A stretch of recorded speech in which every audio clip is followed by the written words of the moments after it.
The B-17 was a workhorse in the sky during the Second World War, and the Gulf Coast wing of the Commemorative Air Force is now flying a once rusted and grounded B-17. It was actually primarily used as a World War II bomber in Europe. It flew out of England doing bombing raids into Germany. Wayne Kennedy retired from the Marine Corps after 24 years.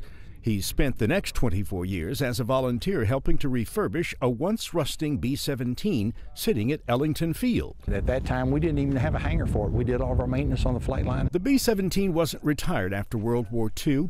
It was later modified for use as an aircraft that would keep track of the enemy from the sky. And it was actually used for surveillance and anti-submarine warfare during the Korean War. Flew out of Guam. It was so much work. Ted Doggett is a commercial pilot who spends some of his spare time performing maintenance on this B-17. Occasionally, he pilots the plane at out-of-town air shows. And if you want to know about this aircraft, just ask him. You see, there's a lot of patches underneath this wing over here. The aircraft's 4 massive engines operate on gasoline, not plane or jet fuel. The fuselage is made of mostly aluminum. However, the crucial parts of the wing and tail were not metal at all. The ailerons, elevators, and the rudder are all covered with fabric. Not metal? Not metal. They're all covered with fabric. They were so important, they didn't want the metal coming apart.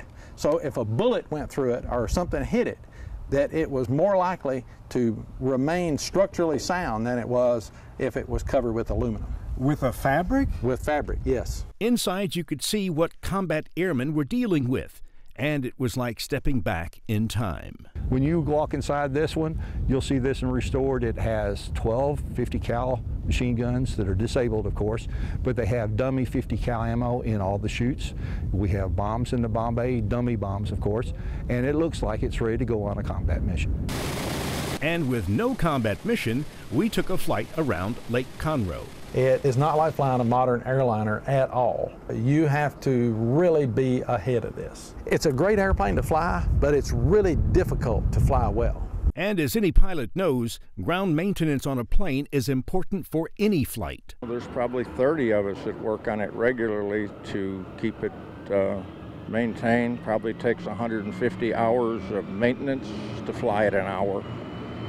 It's a big project. It's a project that volunteers keep in tip-top shape for children, plane enthusiasts, and for veterans to enjoy. And it's keeping World War II history alive. Jose Griñan, Fox 26 News.